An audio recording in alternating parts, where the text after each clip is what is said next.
মাস আগেও বাংলাদেশে নির্বাচন চায় নাই, তারা এখন বাংলাদেশের নির্বাচনের জন্য এত উতলা হয়ে উঠেছে কেন?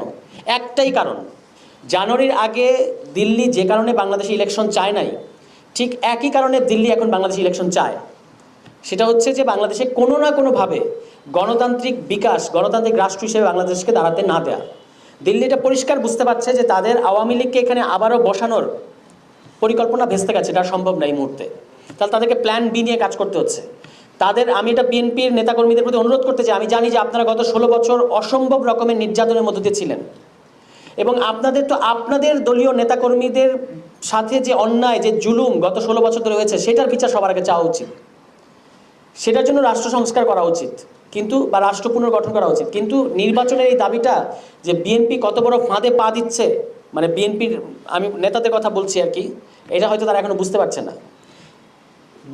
দিল্লির একটা জিনিস কিন্তু পরিষ্কার মনে রাখতে হবে যে